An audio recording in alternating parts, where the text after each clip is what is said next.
पंजाब सरकार ने आम आदमी पार्टी के राज्यसभा सांसद राघव चड्ढा को अहम जिम्मेदारी दी है। भगवंत मान सरकार के इस फैसले पर सवाल भी खड़े हो रहे हैं। सलाहकार कमेटी के चेयरमैन बनाए गए राघव चड्ढा जनहित के मुद्दों पर सरकार को सलाह देने वाली कमेटी में पद पर शामिल किए गए। हाल ही में इस कमेटी के बारे में नोटिफिकेशन जारी हुआ था। विपक्ष ने इस कमेटी के गठन पर सवाल उठाए।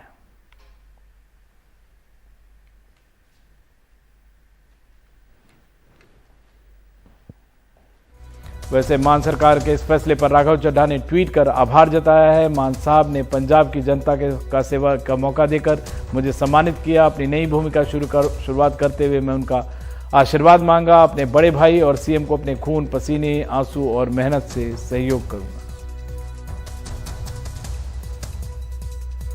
और इस पर बीजेपी नेता मनजिंदर सिंह सिरसा का क्या कहना है, सुनते हैं। मैं पहले दिन ही दसता सी कि राघव चड्ढे वास्ते सारा कानून बनाया जा रहा है। उन्होंने ऑफिस ऑफ प्रॉफिट तो बाहर रखने वास्ते देखो कितना आम आदमी पार्टी ढिंडोरा पिट रही सी। ओ जी देखो जी, एडवाइजरी कमेटी ने कोई पैसे नहीं लेने, एडवाइजरी कमेटी को तनख्वाह नहीं ले रही, एडवाइजरी कमेटी को पत्ता नहीं ले रही। अरे स्पष्ट नहीं बोल रहे सी कि एडवाइजरी कमेटी राघव चड्ढा है और वो ऑफिस ऑफ प्रॉफिट जा चुका अगर वो पैसे लेगा। ते सरकार नूं हथिया लिया। अज राघव चड्ढा पंजाब उत्ते राज कर रहा। क्या पंजाबी ये बर्दाश्त कर सकणगे? और पंजाब के सीएम भगवंत मान ने इस फैसले पर अपनी बात रखी है और कहा कि आखिर किस बात पर आपत्ति है, सारे फैसले तो सीएम करते हैं। काहदा इतराज है जी? देखो गल ये है, पंजाब दे सारे फैसले मुख्यमंत्री कर दे। लोकां नूं पुछ के बनाउने, बजट भी पुछ के बनाउने। अज मत्तेवाड़ा दी जिहड़ी कमेटी सी उन्हां नाल गल कीती ते उन्हां नूं हजे होर भी मैं कहा कि इहनूं हुण आपां वड्डा जंगल बनाईए, टूरिज्म वल लैके चलीए ताकि पंजाब पवन गुरु पानी पिता माता धरत मत ये दर्जे जिहड़े ने ये तीनों कायम भी रखने ने ते वधाउने भी। और पवित्र अमरनाथ गुफा के करीब शुक्रवार शाम को हुए हादसे के बाद 3 दिन बाद रुकी अमरनाथ यात्रा सोमवार से फिर से शुरू हो गई। हालांकि अभी ये यात्रा सिर्फ पहलगाम से शुरू हुई है। बालटाल का रास्ता साफ करने का काम अभी जारी है।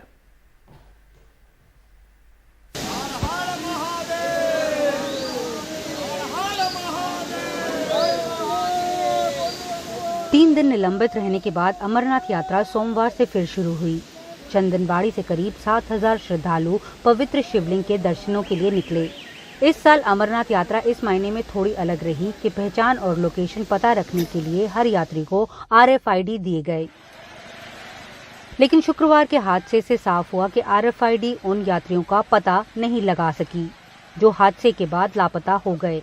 सुरक्षा बलों को उनकी लोकेशन मिली ही नहीं। सुरक्षा इंतजाम में लगे अधिकारियों ने इसकी वजह बताई। उनके मुताबिक RFID के रीडर्स बहुत कम जगह लगाए गए और जो RFID रीडर्स सीमा से बाहर हैं उनका पता नहीं लगाया जा सकता। इसके अलावा RFID का डेटा भी ऑटोमेटेड नहीं है। हादसे वाले दिन करीब 26,000 यात्री बालटाल और पहलगाम से चले थे। शाम 4 बजे तक करीब 8,000 यात्री दर्शन कर चुके थे। अभी तक यात्रियों को फोन कर ये डेटा अपडेट ही किया जा रहा है कि उस दिन कितने लोग वापस लौट आए। RFID यानी रेडियो फ्रीक्वेंसी आइडेंटिटी टैग केंद्रीय गृह मंत्रालय ने सभी अमरनाथ यात्रा में जा रहे दर्शनार्थियों को देने का फैसला सुरक्षा के मद्देनजर लिया था। लेकिन अब वहां पर जो ऑफिसर्स तैनात हैं ग्राउंड पे, उनका ये कहना है कि जो RFID इस तरह के थे उन्हें अगर किसी ने उतार कर अपनी जेब में या फिर पर्स में रख लिया हो तो ऐसे में उन व्यक्तियों की लोकेशन ढूंढ पाना असंभव है। साथ में अगर जो बादल फटा था उसके बाद कोई डूब गया या फिर कोई मलबे के नीचे फंस गया तो ऐसे में भी RFID जो है वो अपनी लोकेशन ट्रांसमिट नहीं करता है। इस बीच सेना ग्राउंड पेनिट्रेटिंग रेडार और अन्य उपकरणों के जरिए ये पता लगाने की कोशिश कर रही है कि मलबे के नीचे कितने लोग दबे हुए हैं। अगर कोई दबा भी होगा तो उसके बचे होने की संभावना अब नहीं दिख रही है। दूसरी ओर रास्ता साफ करने के लिए हेवी अर्थ मूवर्स की भी मदद ली जा रही है। गुफा तक जाने वाली सीढ़ियां भी रातों रात तैयार की गईं। सोमवार को जम्मू कश्मीर के उपराज्यपाल मनोज सिन्हा यात्रा के इंतजामों का जायजा लेने के लिए चंदनबाड़ी पहुंचे।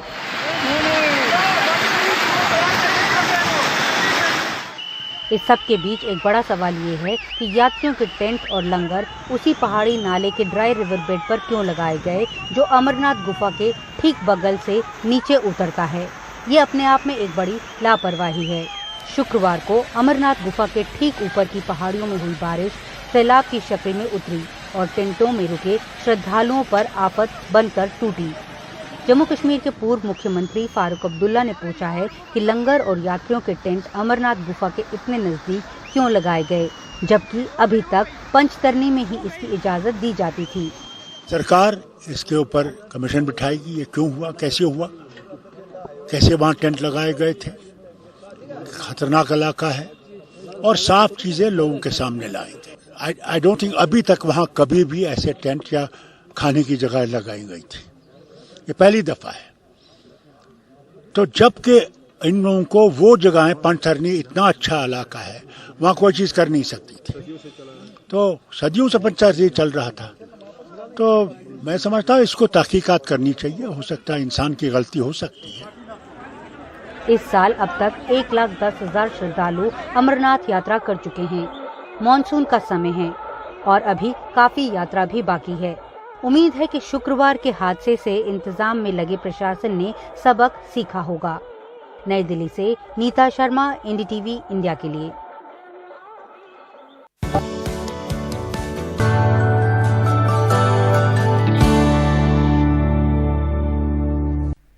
और अब साफ पानी की समस्या। दूषित पानी की वजह से सोनभद्र के दक्षिणांचल के इलाके की एक बड़ी आबादी का बचपन विकलांग हो रहा है। हालांकि प्रधानमंत्री नरेंद्र मोदी हर व्यक्ति तक साफ पानी पहुंचाने के लिए हर घर नल योजना लागू कर रहे हैं, लेकिन ये योजना उन्हीं के संसदीय क्षेत्र से 150 किलोमीटर दूर सोनभद्र के दक्षिणांचल इलाके में साफ पानी पहुंचाने के लिए एक बड़ी चुनौती बन सकती है, क्योंकि आजाद भारत के बाद से अब तक इस इलाके में साफ पानी लाने की सरकार की हर योजना और मंसूबे फेल हुए हैं। लिहाजा इस इलाके में जहां 7 लाख के आसपास वाली आबादी प्रदूषित पानी को विवश है, तो वहीं इस इलाके के तकरीबन हजारों स्कूल के हजारों छात्र दूषित पानी पीने को मजबूर हैं, जिसकी वजह से बचपन में ही उन्हें विकलांगता का शिकार होना पड़ रहा है। एनडीटीवी की टीम ने ऐसे ही कुछ स्कूलों की हकीकत जानने की कोशिश की है। सोनभद्र के कोन ब्लॉक के नेवरा डामर सरकारी स्कूल में कक्षा 7 के पढ़ने वाले 12 साल के रंजीत 1.5 किलोमीटर दूर से आते हैं। स्कूल में जिस हैंडपंप का पानी पीते हैं, उसके पानी में फ्लोराइड की मात्रा 5 गुना से भी अधिक है। इससे रंजीत के दांत खराब हो रहे हैं। पानी खराब होने की जानकारी सबको है, फिर भी लोग जहरीला पानी पीने को विवश हैं। स्कूल में पानी कहाँ का पीते हैं आप लोग? हैंडपंप का। तो बेटा हैंडपंप का पानी तो ठीक नहीं है। जानते हैं। तो फिर क्यों पीते हैं? मजबूरी में पीते हैं। तो इसके पीने से कुछ नुकसान भी होता है? जी। क्या नुकसान होता है? दांत खराब हो जाता है। तो आपका दांत खराब हो गया है क्या? जी। दिखाइए क्या का? सर ये हम लोगों की यहाँ मजबूरी है, क्योंकि यहाँ पे साल भर में 2-3 बार टीमें जिले से, एक बार तो बॉम्बे से टीम आई थी और वो जांच किए हैं और वो खुद बता के गए हैं ये पानी बिल्कुल मत पीजिएगा, एकदम ये 100% जहर है। लेकिन हम लोगों की सर मजबूरी पड़ जाती है, करेंगे क्या? टीमें आई, जांच किया, देखा, बोले ठीक है जल्दी से यहाँ किट लगेगा और फिल्टर लगेगा, ये होगा, लेकिन आज तक जमीनी स्तर पर कोई ऐसा कार्य नहीं हुआ जिससे हम लोगों को कुछ यहाँ लाभ बच्चों को मिले। बच्चों का मजबूरी है कि अब कोई उपाय नहीं है उसका। सोनभद्र जिले की 635 ग्राम पंचायतों में 3000 से अधिक गांव हैं। इनमें बेसिक शिक्षा परिषद के 2061 प्राथमिक और उच्च प्राथमिक विद्यालय हैं, जिसमें 2,65,000 के करीब बच्चे पढ़ते हैं। फ्लोराइड के असर वाले 269 गांव हैं। इन गांव के विद्यालयों में बच्चे जहरीला पानी पी रहे हैं। जल निगम ने ऐसे ही 30 गांव के सरकारी विद्यालयों के हैंडपंप से पानी के नमूने लिए, तो सभी विद्यालयों में हैंडपंप के पानी में फ्लोराइड की मात्रा मानक से कई गुना अधिक मिली। तो दीप, बबनी और म्योपुर 4 ब्लॉकों में विशेषतः पर फ्लोराइड की समस्याएं रहती हैं। खासकर जो पहले से यहाँ पर रिपोर्टें रही हैं, चाहे आपके मीडिया के माध्यम से बताए गए हैं, करीब 200 के प्लस गाँव जो है फ्लोराइड। यहाँ पे जितने भी विद्यालय हो सभी इसी से दूषित पेयजल होगा। लगभग उन गाँव के सभी विद्यालयों को चेक कराना ही पड़ेगा। रिपोर्ट्स आ रही हैं, चेक कराई जा रही है। 30 की मेरे पास रिपोर्ट है, आने वाले समय में और रिपोर्टें आ जाएंगी, तभी उसमें पूरी एग्जैक्ट डाटा बताया जा सकता है। परंतु फ्लोराइड के पहले से भी यहाँ पर रहा है, लोगों के हड्डियाँ वगैरह, बच्चों के दांत वगैरह की समस्याएं पहले भी रही हैं, तो चेक जैसी रिपोर्ट आती है सुबह चले। जी देखिए, फ्लोराइड युक्त पानी पीने से उनके दांतों पर बहुत ज़्यादा प्रभाव पड़ता है और इसे डेंटल फ्लोरोसिस कहते हैं। जो WHO का गाइडलाइन है उसके अनुसार 1.5 मिलीग्राम पर लीटर के हिसाब से मैक्सिमम अमाउंट होता है, ये एडल्ट के लिए होता है। और जो ICMR गाइडलाइन है वो हमें कहता है कि 1 मिलीग्राम पर लीटर के हिसाब से मैक्सिमम परमिसिबल अमाउंट है। लेकिन जब बच्चे जो होता है फ्लोराइड युक्त पानी यूज ज़्यादा करते हैं तो उनमें डेंटल फ्लोरोसिस की प्रॉब्लम होती है। ऐसा नहीं कि सरकार को इस बारे में जानकारी नहीं। NGT के आदेश के बाद हैंडपंपों के पानी में फ्लोराइड की मात्रा कम करने के तमाम सरकारी प्रयास हुए। हैंडपंपों में किट लगाने से लेकर फिल्टर किया पानी इन इलाकों में पहुंचाने की योजना बनी, लेकिन कुछ को छोड़कर सभी बेकार पड़ी हुई है। सबसे खराब हालात सरकारी स्कूलों की है, फिर भी बेसिक शिक्षा अधिकारी इसे हल्के में लेते हुए फ्लोराइड के भौगोलिक स्थिति को दोषी मानते हैं। सारे स्कूलों पर हम पेयजल उपलब्ध करा रहे हैं और जो हमारे नीचे के 4 ब्लॉक हैं जिसमें चौपन का हिस्सा लगता है, दुद्धी, बभनी और मेयरपुर, उधर कतिपय स्थल ऐसे हैं जहां पर फ्लोराइड की मात्रा है। इसके लिए जो एक इंस्ट्रक्शन पहले से ही शासनादेश जारी है कि वहाँ पर जो जांच है वो निःशुल्क कराई जाए। ट्रीटमेंट प्लांट है लगाने का, उसका बजट किसी भी जनपद को आवंटित नहीं होता है। इसके लिए भी मैंने स्पेशली जो जल निगम है उससे अनुरोध किया है कि कृपा करके जहाँ पर फ्लोराइड की मात्रा ऐसी जो कि हानिकारक स्तर से ऊपर है, तो ग्रामीण जो है ग्रामों में भी ये लगने वाले हैं, तो बच्चों को भी हमारे शुद्ध पेयजल उपलब्ध हो जाएगा। सोनभद्र के तकरीबन 269 गांव के लोगों की उम्मीदें आज़ादी के 70 साल बाद भी जब पूरी नहीं हुई तो 2014 के बाद प्रधानमंत्री नरेंद्र मोदी पर टिकी हुई थी, लेकिन उसके भी तकरीबन 8 साल गुजर गए और उम्मीद पूरी नहीं हुई।